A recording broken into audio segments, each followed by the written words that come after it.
नाही, त्यांचं काम करू द्या, कारण त्यांच्यामुळे दिल्लीतले ठग आपलं हे दर्शन घेणार आहेत. कुठे बघून बोलावं कळत नाही, इथपासून इथपर्यंत सगळीकडे गर्दीच गर्दी आहे. आणि तुमच्या प्रेमामुळे मी साहजिकच आहे भारावून गेलेलो आहे. पहिल्या प्रथम मी या समितीला, सगळेच माझे शिवसैनिक पण आहेत, सगळे शिवभक्त, त्यांना मनापासून धन्यवाद देतो की आपल्या दैवताच्या पुतळ्याचं अनावरण करायला तुम्ही मला योग्य मानलत, माझ्या हस्ते अनावरण केलं आणि त्याच्यासाठी मला बोलवलं. याबद्दल मी आपला ऋणी आहे. तुम्हाला सगळ्यांना धन्यवाद देतो. अजूनही तसं म्हटलं तर निवडणुकीचं वातावरण काय तापलेलं नाहीये. मुंबईमध्ये मला काही जण म्हणतात की अजून काय पेटत नाही हो. म्हटलं जरा थांबावं, जेव्हा पेटेल ना तेव्हा विजवायला वेळ लागेल. म्हणून जरा धीरानं पेटू द्या. फटाके फोडायला दिवाळी बाकी आहे अजून. मी भाषणाला सुरुवात करण्यापूर्वी रामटेककरांचं अभिनंदन करतोय, त्यांना लाख लाख धन्यवाद देतोय. याचं कारण मगाशी आपले खासदार म्हणाले की रामटेक हा आपला बालेकिल्ला, सलग 5 वेळा शिवसेनेने जिंकलेला.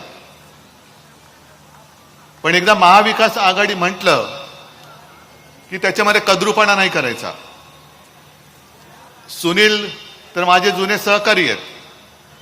अगदी 95 साली मला आठवत आहे, जेव्हा सुनील तुम्ही अपक्ष म्हणून उभे होतात, मी आपल्या घरी आलो होतो आणि बाबासाहेबांना भेटलो होतो.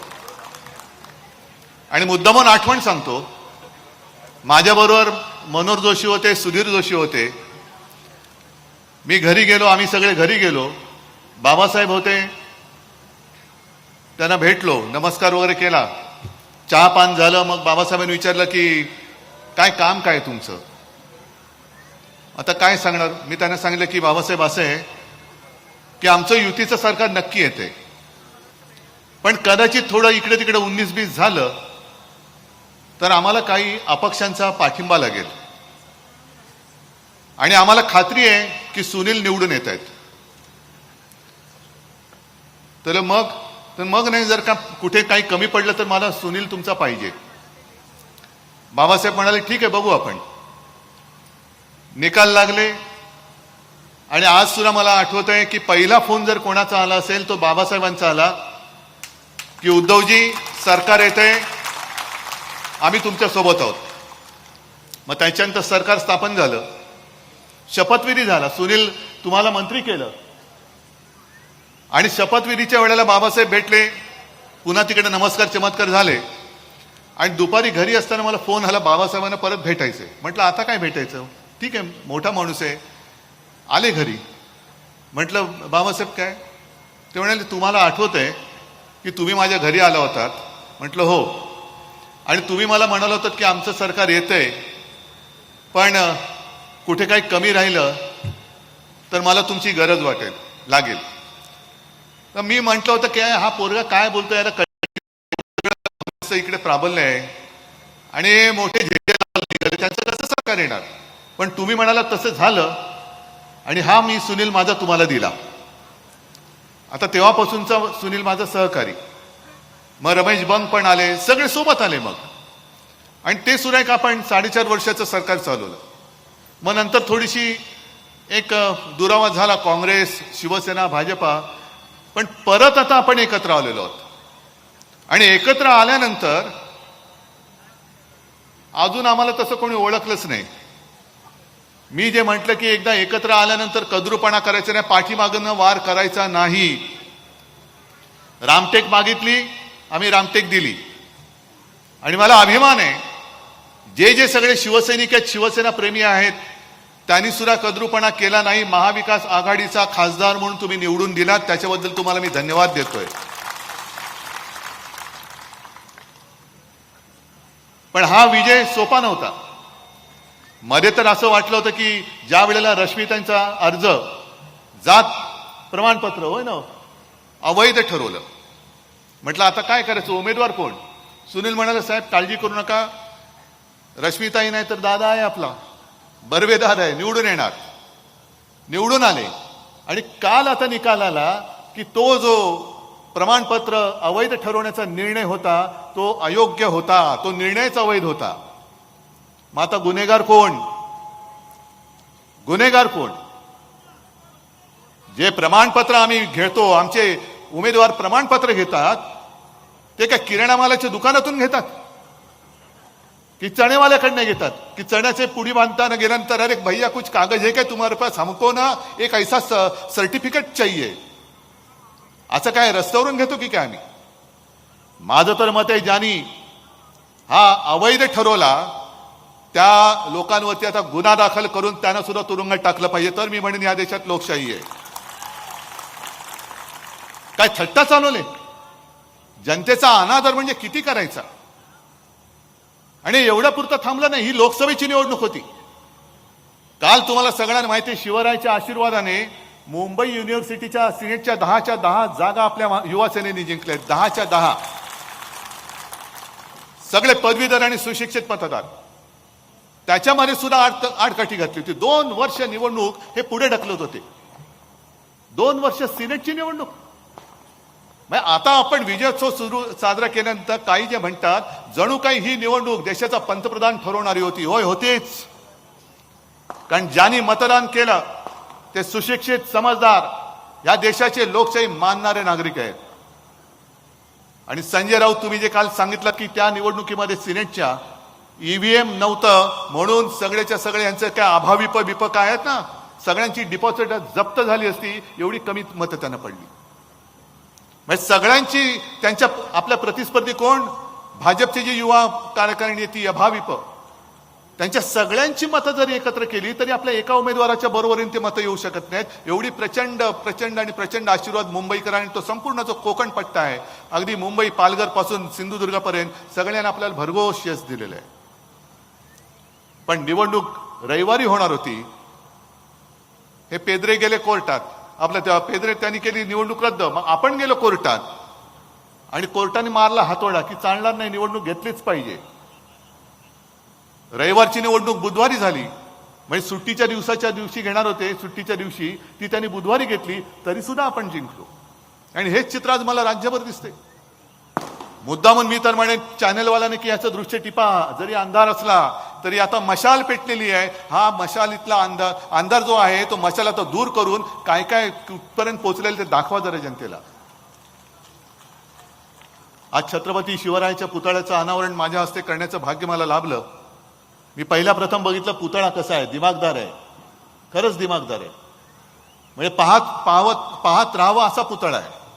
आणि त्याच्यासाठी शिल्पकाराला मी सत्कार तर केलाय, पण खास धन्यवाद देतोय की अप्रतिम असा पुतळा तुम्ही केलेला आहे. आणि एक उदाहरण आहे, मला कल्पना आहे की हा पुतळा काही दिवसांपूर्वी तयार होता. मला आमंत्रित करण्यात आलं. मी म्हटलं जरा पावसाचा जोर ओसरू द्या.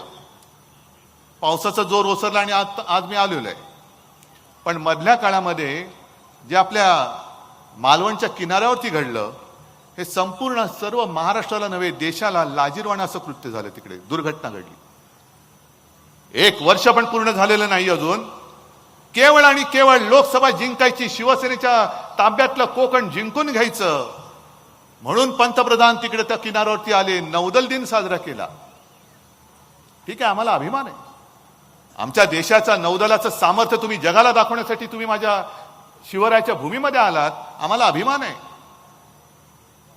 पण नौदलाचं संपूर्ण सामर्थ्य दाखवताना तुम्ही ज्यांनी पहिल्या प्रथम आपल्या देशात आरमार सुरू केलं, त्या छत्रपती शिवरायाचा पुतळा जो उभारला तुम्ही, तो उभारताना काहीतरी तुम्हाला लाज लज्जा शरम पाहिजे होती ना. त्याच्यात सुद्धा पैसे खाल्ले तुम्ही. काल तो त्या समितीचा रिपोर्ट आलाय, साचा नीट नव्हता, त्याच्यामध्ये जे काय त्याचं वेल्डिंग होतं ते बरोबर नव्हतं, जो धातू वापरला तो बरोबर नव्हता. समुद्र किनारा आणि वारा लक्षात घेऊन स्टेनलेस स्टील सारखा धातू वापरायला पाहिजे होता. तुम्ही लोखंड वापरलं, ते गंजून गेलं, त्याचे खिळे गंजून गेले, जॉईंट गंजून गेले आणि पुतळा पडला. आमचे मिंदे दाढी खाजवत म्हणतायत वाऱ्याने पुतळा पडला. अहो, वाऱ्याने तुमची दाढी नाही ती उडत, तुमची दाढी नाही ना उडत. मग पुतळा आणि महाराजांचा पुतळा पडतो, बेशरमपणाने सांगता वाऱ्याने पडला. आणि मग आपण यांना जोडे मारले, तो म्हणता तुम्ही काय जोडे काय मारतो, मग दुसरं काय मारायचं तुम्हाला? एखादी गोष्ट करताना तुम्हाला आत्मविश्वास पाहिजे की जे मी काय करतोय ते माझ्या या दैवताला साजेसं करतोय. नुसतंच आम्ही काहीतरी शतकानुशतक झाले, 300 वर्ष झाली, 400 वर्ष झाली, दुसरं कोणी मिळत नाही म्हणून घेतला शिवाजी महाराजांचा पुतळा आणि लावला तिकडे, असं नाहीये. ते दैवत आहे. बघितलं तुम्ही मगाशी तो 8 वर्षाचा बसला ना इकडे, कशी शिवगर्जना दिली त्यांनी. हे शिवप्रेम आहे.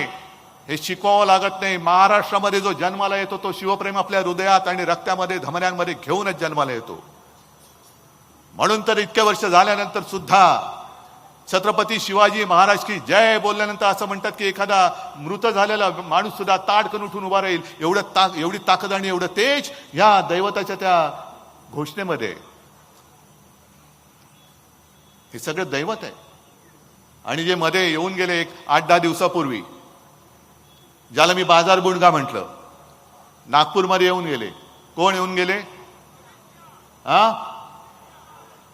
काय त्यांचं दुर्दैव असं आहे, 1-2 महिन्यापूर्वी पुण्यात येऊन गेले. थोड्या दिवसांनी माझा नेमका पुण्यातच कार्यक्रम ठोकला. तिकडे मला म्हणाले होते औरंगजेब फॅन क्लबचे संस्थापक उद्धव ठाकरे. म्हटलं मी औरंगजेब फॅन क्लबचा संस्थापक असेल तर तुम्ही अमित शहा नाही, तुम्ही अब्दाली आहात. अब्दाली, अहमद शाह अब्दाली.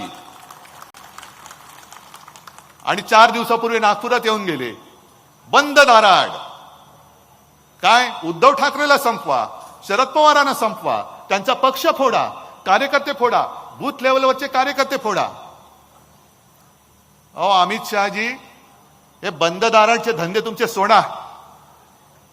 हिम्मत असेल तर इकडे मैदानात या, शिवरायाच्या साक्षीने आम्हाला संपवण्याची भाषा करून दाखवा. जे मी नागपूरला, जे पुण्यात मी बोललो होतो की हे येतात बाजार बुणगे उपरे आणि छत्रपती शिवरायाच्या महाराष्ट्राला गुलाम बनवण्याची भाषा करतात. शिवसेना संपवा. अरे संपून दाखवा, हिम्मत असेल तर या. तुमच्या किती पिढ्या उतरतात ते बघतो मी. का शिवसेना संपवायची? आम्ही तर तुमच्याच बरोबर होतो. आज माझ्यासोबत सगळे काँग्रेसचे खासदार, काँग्रेसचा आमदार, माझे सगळे मंत्रिमंडळातले सहकारी काँग्रेस आणि राष्ट्रवादीचे आहेत. पण आम्ही तुमच्यासोबत होतो ना भाजपच्या बरोबर. 25-30 वर्ष आम्ही हिंदुत्व म्हणून तुमच्यासोबत राहिलो. मग हिंदुत्वधारी आम्ही असताना, हिंदुत्ववादी असताना, असं 19 साली तर सोडा, 2014ला काय घडलं होतं की अचानक तुम्ही तुमचा तिकडे पंतप्रधान बसल्यानंतर एकनाथ खडसेंनी सांगितलेली गोष्ट आहे आणि खरी आहे. संध्याकाळी म्हणजे जेमतेम निवडणुकीला 15 दिवस असताना अचानक संध्याकाळी याच सुमारास किंवा 6-6:30चा सुमार असेल, एकनाथ खडसेंचा फोन आला. जागा वाटप अंतिम टप्प्यात आला होता. 1-2-5 जागा इकडे तिकडे राहिल्या होत्या. पण खडसेंचा फोन आला, उद्धवजी आता म्हणे बस झालं, आम्हाला नाही वाटत आता आपली युती पुढे टिकावी. म्हटलं काय झालं? म्हटलं 2-4 जागांचा प्रश्न संपून टाकू. नाही बस म्हणे, मला आता वरनं सांगण्यात आलेलं आहे की आता आपली युती तुटली. युती तुटली? ठीक आहे. 15 दिवसात युती तोडून टाकल्यानंतर एकटी शिवसेना लढली आणि 63 जागा निवडून आल्या तुमच्या सगळ्यांच्या आशीर्वादाने. 63. मग त्याच्यानंतर यांना कळलं, कारण सगळं गिळायला पाहिजे होतं. गिळायचंय, महाराष्ट्र गिळायचंय म्हणून शिवसेना नको, महाराष्ट्र गिळायचा आहे म्हणून शरद पवारजी नको. पण हा महाराष्ट्र शिवरायाचा महाराष्ट्र आहे, असा तसा नाही जाणार. गिळायचा प्रयत्न केला तर जो प्रकार अफजल खानाच्या बाबतीत महाराजांनी केला होता तो गिळण्याचा प्रकार तुम्ही करून बघा. नाही तुमचा राजकारणातला कोथळा ही वाघ नख माझी बाहेर काढतील तर बघा. ही आमची शिवरायाची वाघ नख आहेत. आम्ही म्हणजे काय मुनगट्टीवर नाहीत. बोलतात काय, करतात काय, जातात कुठे. वाघ नख असतील तर ही सगळी वाघ नख आहेत जी स्वाभिमानी आहेत, महाराष्ट्र प्रेमी आहेत. मग त्यांनी युती तेव्हा तोडली होती. 19 साली पुन्हा तेच केलं. मग तुम्ही युती तोडली तेव्हा मी हिंदू होतो की नव्हतो? मग काँग्रेस सोबत मी गेलो तेव्हा मी अचानक हिंदुत्व कसं काय सोडलं? अहो 25-30 वर्ष राहून म्हणे शिवसेनेची आता काँग्रेस झालेली आहे. अहो 30 वर्ष तुमच्या सोबत राहून शिवसेनेची भाजपा नाही झाली तर आता या 2-3 वर्षामध्ये शिवसेनेची काँग्रेस मी व्हायला देईन? काँग्रेस सोबत आहेच, राष्ट्रवादी सोबत आहे. पण माझ्या बरोबर असला तर तो साधू संत आहे, तुमच्या बरोबर गेला की चोर.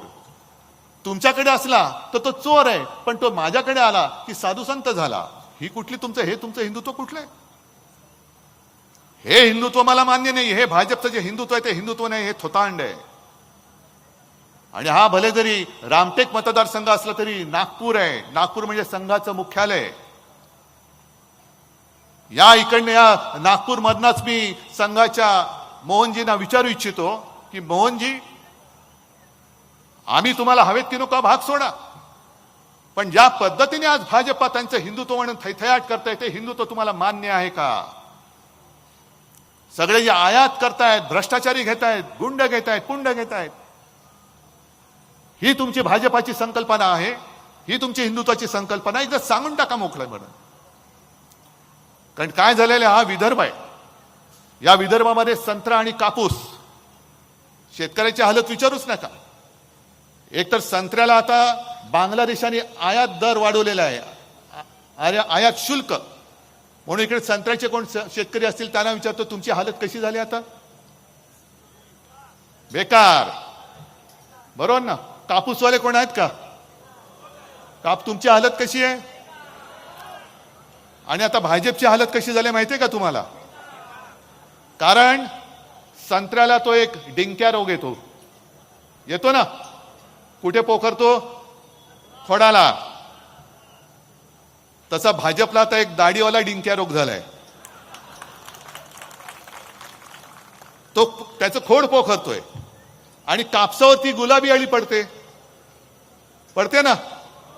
जॅकेट असतं की नाही मला माहिती नाही, पण गुलाबी असते.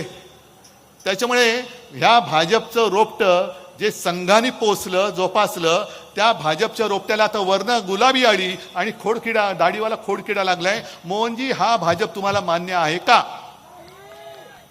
तुम्हाला असेल नसेल, मी जनतेला विचारतोय, तुम्हाला मान्य आहे काय? आणि लोकसभा तर तुम्ही जिंकून दिलेलीच आहात. विधानसभा आता आपल्याला जिंकायची. आणि का जिंकायचे? की आपापसात हे जे काय लावतायत झेंगाट, मग धर्माधर्मामध्ये मारामारा लावतायत, जातीपातीमध्ये भिंती उभ्या करतायत. म्हणजे तुमची घरं तुमची जळली तरी चालतील, तुमच्या पेटत्या घरावरती आम्ही राजकारणाची पोळी भाजू, हे असलं दळभद्र गोमूत्रधारी हिंदुत्व हे भाजपचं आहे. हे शिवसेनेचं हिंदुत्व नाहीये. हे नाही शिवसेनेचं हिंदुत्व की लोक मेले तरी चालतील, पण आम्ही सत्तेवर बसणार. मी ज्या वेळेला ग्रामीण भागात फिरतोय, अजून मी सुरुवात केलेली नाहीये फिरायला, आता करीन, दसऱ्यानंतर सुरुवात करेन. पहिला दसरा मेळावा आपला परंपरेनुसार शिवतीर्थावर शिवाजी पार्कवरती मी घेणार आहेच. आणि त्याच्यानंतर महाराष्ट्र फिरायला लागेल. पण मी जिथे जिथे जातो, अगदी 1-2 ठिकाणी मी गेलो शेताच्या बांधावरती, तिथे शेतमजूर महिला काम करत होत्या. मी गेलो त्यांच्यामध्ये, म्हटलं ताई काय कसं काय? हा बरं आहे. म्हटलं आता काय तुम्हाला 1500 रुपये मिळतात? बरं आहे ना तुमचं? काय म्हणे, त्या गद्दाराला 50 खोक्या आणि आम्हाला 1500 मध्ये काय घर चालतं काय म्हणे? हे गद्दारी करावी की काय? आम्हाला फक्त 1500 रुपये, माझ्या पोराला ऍडमिशन द्यायचे, 1500 रुपयात होणार काय? म्हणजे आता ही महाराष्ट्राची ओळख तुम्ही छत्रपती शिवाजी महाराजांची ओळख अशी करताय? गद्दाराला 50 खोके आणि बहिणीला फक्त 1500?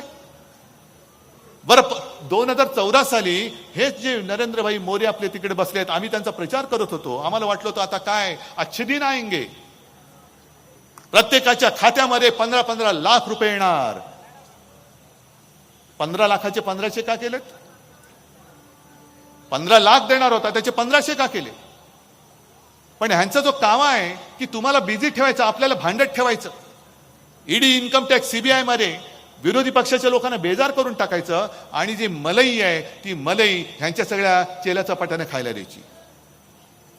आज का कालच बातमी आली, चंद्रशेखर बावनकुळेंना ती कुठली तरी जागा दिली, त्यांना आले ना बातमी तुमच्यापर्यंत. करोडो रुपयाची जागा जवळपास फुकटात दिली त्यांना. मी इकडे नागपूरला आल्यानंतर मला सकाळी माझे पदाधिकारी भेटले. मला म्हणाले, साहेब आपलं सरकार आलं ना की याची चौकशी लावायची. म्हटलं नाही, चौकशी अजिबात नाही लावायची. मग म्हटलं आपण सरकारकडे जाऊ आणि बावनकुळेला जिथे जमीन दिली ना तिकडेच आजूबाजूला दुसरी त्याच दराने जमीन दुसऱ्या माझ्या माणसाला देऊन दाखवा तुम्ही, तर मग मानू आम्ही याच्यात भ्रष्टाचार नाही. पण मूळ मुख्य शहरातले मोक्याचे भूखंड आपल्याला भांडण करत ठेवून, दंगली पेटवून हे सगळे मलई खात आहेत, भूखंडाचं श्रीखंड हे बावनकुळे सारखे भाजपवाले खात आहेत. बरं, मला वाटलं होतं की अदानीचा जो राक्षस आहे तो फक्त मुंबईत आहे, की धारावीमध्ये त्यांनी जो काय हाहाकार केलेला आहे, मुंबईमध्ये हाहाकार केलेला आहे, तो सगळा विषय मी मांडणारच आहे नंतर, दसऱ्याला मांडेन किंवा नंतर मांडेन. पण आज बातमी मी वाचली की आपल्या विदर्भातली चंद्रपूरची एक शाळा कोरमेल कॉन्व्हेंट स्कूल ही सुद्धा अदानीला देऊन टाकली. मग अदानी म्हणजे काय, राष्ट्रसंत आहेत की काय, की सगळे जय देवा जय देवा जय अदानी बाबा अशी आरती म्हणणार की काय सगळे? ते बाकीची माणसं काय मेलेत? वन नेशन वन इलेक्शन, मी म्हणेन तसं नाहीये. यांचं वन नेशन वन कॉन्ट्रॅक्टर ही या मोदींची धारणा आहे, की एकच कॉन्ट्रॅक्टर असला पाहिजे, तो म्हणजे माझा बाब्या हा अदानी. आमच्यावरती जेव्हा तुम्ही घराणेशाहीची टीका करतात, काही जण इथले उठवण बोल म्हणतायत की काही ना त्यांचं फक्त कुटुंबच सांभाळायचं असतं. हो, कुटुंब वत्सल मी आहेच, माझे सगळे कुटुंब वत्सल आणि हेच माझं कुटुंब आहे. जेव्हा करोना आला होता, जेव्हा हे भाजपवाले बोंबलत फिरत होते, अगदी कोश्यारी सुद्धा मंदिरं उघडा, मशिदी उघडा, सगळी चर्चेस उघडा, तेव्हा मी सांगितलं की नाही, सगळेजण हे करोनाग्रस्त होऊ शकतात, त्याच्यामध्ये मृत्यूचं प्रमाण वाढू शकतं, कृपा करा आणि ही प्रार्थना स्थळं आता उघडायला देऊ नका. मी उघडणार नाही. मला अभिमान वाटतो, ते किती बोंबलले तरी माझ्या महाराष्ट्राच्या जनतेने माझा कुटुंब प्रमुख म्हणून जे जे मी बोललो ते तुम्ही मानलत. म्हणून आणि म्हणून तिकडे जसं योगी आणि त्यांच्या राज्यात घडलं तसं माझ्या महाराष्ट्रामध्ये घडलं नाही. हे तुमचं कर्तृत्व आहे, माझं कर्तृत्व नाही. आणि तेव्हा मी एक ती घोषणा दिली होती, माझे कुटुंब माझी जबाबदारी. अरे होय, हे सगळं कुटुंब माझं आहे आणि या कुटुंबाची जबाबदारी माझी आहे, हे पुढाकार घेऊन मी बोललो होतो. नाही तर मध्ये आता ते आलं होतं पेव, बरं झालं बंद झालं. मोदी परिवार, मोदी परिवार. अरे परिवार कुठे? तुम्ही फिरताय इकडे, आज इथे दिले गेले, उद्या बाई तिकडे गेले, परवा तिकडे गेले, परिवार कुठे तुम्हाला? मग माझी जनता, जसं छत्रपती शिवाजी महाराजांनी आपल्या रयतेची काळजी घेतली, मुलाबाळासारखी घेतली, आणि शिवाजी महाराजांना एकदाच फक्त आग्र्याला बंदिवान होऊन म्हणून जावं लागलं होतं का? कारण मिर्झा राजे जयसिंग हिंदू होता, पण आपल्याच माणसांवरती चालून आलं. हेच आपलं दुर्दैव आहे. आणि त्यांनी ओळखलं की या राजाचा जीव हा सिंहासनात नाही, त्याच्या रयतेमध्ये आहेत, म्हणून त्यांनी छळायला सुरुवात केली. आणि महाराजांनी बघितलं की माझ्या रयतेचा छळ चाललाय, काय करू शकतो? आग्र्याला गेले, पण आग्र्याला जाऊन सुद्धा औरंगजेबा सुद्धा समोर जे झुकले नाही, ते या अब्दाली समोर आपण झुकू असं ना वाटतं. ही आम्हाला मिळालेली शिकवण आहे. आज तर नुसती सुरुवात होते, अजून विधानसभा बाकी आहे. काय करणार आहात विधानसभेला? काय ठरवलेत की नाही? काय जोर दिसत नाही, काय दिसतंय? अरे असा एवढ्या मोठ्या जोरात बोला की समोरून इकडे उमेदवारच उभा राहता कामा नये. जशी लोकसभा तुम्ही निवडून दिलात,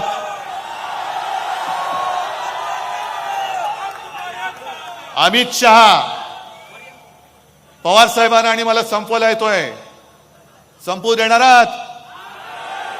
तुम्हाला मी सरळ सांगतो, मला संपवायचं असेल तर माझी जनता संपवेल, अमित शहा संपवू शकत नाहीत. या जनतेने सांगावं की उद्धव घरी बस, मी घरी बसेन. पण जर मला दिल्लीवरून सांगणार असतील हे घरी बस, तरी माझी जनता त्यांना घरी बसवेल. आणि हा लढा केवळ माझा नाहीये, हा लढा केवळ पवार साहेबांचा नाहीये, नुसता काँग्रेसचा नाहीये, हा लढा आपल्या सगळ्यांचा आहे. एक क्षणभर असा विचार करा की शिवाजी महाराज आज तुमच्या गावामध्ये अवतरलेत आणि ते तुमच्याकडे बघतायत की अरे तुम्ही काय करताय, माझा नुसता पुतळा उभारताय का? जी शिकवण, जे तेज मी तुमच्या धमन्यांमध्ये टाकलेलं आहे, त्या तेजाला तुम्ही जागता आहात. महाराष्ट्रावरती तेव्हा जे संकट आलं होतं, संपूर्ण देशावरती संकट आलं होतं, तेव्हा हे तेज जर जन्माला आलं नसतं तर मोदी आणि शहा जन्माला आले असते की नाही मला माहिती नाही. आज ते जन्माला आले, याचं कारण छत्रपती शिवाजी महाराजांनी ते जे संकट होतं, सुलतानी संकट होतं, ते एकट्या महाराष्ट्रातल्या या दैवतांनी रोखलं, म्हणून आज हे दिल्ली बघू शकतायत. आणि आज दिल्ली आम्हाला डोळे वठरून दाखवते. ही माझ्या महाराष्ट्राची त्यांना एवढी कमकुवत जनता वाटते की काय? ही जनता कमकुवत नाही आहे. आणि मी आज सांगतोय, ह्या तुमच्या सगळ्यांच्या साक्षीने किंवा तुमच्या वतीने सांगतोय, जर पटत असेल तर हो सांगा हात वर करून, नसेल तर नाही सांगा. की आज मी त्या दिल्लीवाल्यांना सांगतोय, मोदी आणि शहाना सांगतोय की तुमची भीक आम्हाला नकोय, आम्हाला आमच्या हक्काचं पाहिजे. आम्ही स्वाभिमानी आहोत, आम्ही शेतकरी आहोत, आम्ही कामगार आहोत, आम्ही शिवरायाचे मावळे आहोत. आमच्या मनगटामध्ये जोर आहे. आम्ही आमचा हक्काचा दाम आम्ही मागतोय. तुमची फुकटची जी गद्दारांची कमाई आम्हाला नकोय, त्याच्यातला एक पैसा सुद्धा माझ्या घरामध्ये येणार नाही. हे सगळं तुम्ही जर हात वर करून सांगायला पाहिजे. असताना जे वाटतं की मी म्हणजे कोणीतरी आहे, तुम्ही कमवायचा नाही. दररोज दिल्ली समोर शहा आणि मोदींसमोर भिकेचा कटोरा घेऊन उभं राहायला पाहिजे. ही वेळ कधी महाराष्ट्र येऊ देणार नाही. मिंदे म्हणजे महाराष्ट्र नाही, मिंदे म्हणजे महाराष्ट्र नाही, आणि नाही ते गुलाब जॅकेटवाले म्हणजे महाराष्ट्र आहेत. महाराष्ट्र म्हणजे महाराष्ट्राची जनता ही माझ्या समोर बसलेली आहे. आणि त्यांचे जे कार्यक्रम चाललेत,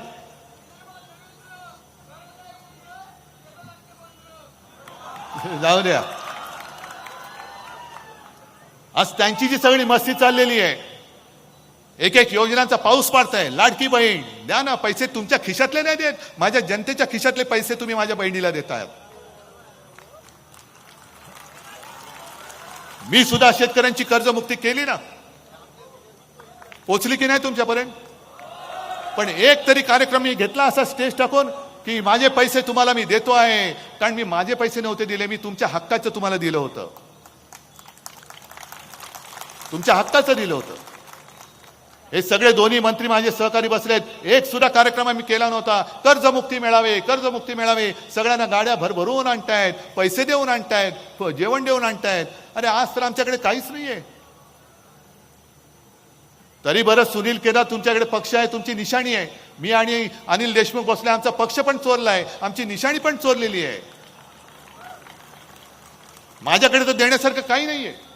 तरी सुद्धा तुम्ही मला इकडे बोलवताय, महाराजांच्या पुतळ्याचं अनावरण करायला लावताय. मग इकडे मी विचारतो, मी तर तुम्हाला काहीच देत नाहीये. 1500 रुपये तर सोडा, काहीच देऊ शकत नाही. तरी सुद्धा तुम्ही माझ्याकडे आलात. एकाने तरी पैसे घेऊन इकडे एक तरी माणूस भडकवलाय? कोणतरी नाश्ता पाण्यावरती आलाय? कोणाला तरी आपण पाकिटातनं पैसे दिलेत? मग तरी सुद्धा ही जनता काय ते उद्धव ठाकरेला संपवणार आहे. हा विचार करायचा की उद्धव ठाकरे म्हणजे नुसता माणूस नाही, तर उद्धव ठाकरे म्हणजे शिवसेना प्रमुखांचा पुत्र आहे. आणि मला माझ्या महाराष्ट्राबद्दल अमित शहाजी तुमच्यापेक्षा जास्त प्रेम आहे. आणि मी तुम्हाला वचन देतोय, हे सरकार उलथवून टाकायचं म्हणजे टाकायचंच. कोणत्याही परिस्थितीमध्ये सरकार उलथवून टाकायचं. अगदी नागपुरामध्ये तुम्ही मगाशी कोण बोललात, त्याचं डिपॉझिट जप्त झालं पाहिजे. मला विजय हा निसट्टा विजय नकोय, दणदणीत विजय पाहिजे. आणि आपलं सरकार आल्यानंतर जी महाराष्ट्राची लूट चालली, उठसूट गुजरात, उठसूट गुजरात, पहिल्या प्रथम मी महाराष्ट्राची लूट थांबवून दाखवेन तुम्हाला. जेव्हा मी मुख्यमंत्री होतो तेव्हा एक तरी बातमी आली होती की इथला एक उद्योग तरी गुजरातला गेले? बातमी आली होती? मग 2.5 वर्षामध्ये हे मिंदे तिकडे लाचार झाल्यानंतर एवढे उद्योग का गुजरातला गेले? नागपूरचा उद्योग आता काल परवाकडे गुजरातला गेला. वेदांता फॉक्सकॉन, बर्ल ड्रग पार्क, सगळे सगळे सगळे मुंबईचा आर्थिक केंद्र सुद्धा गुजरातला.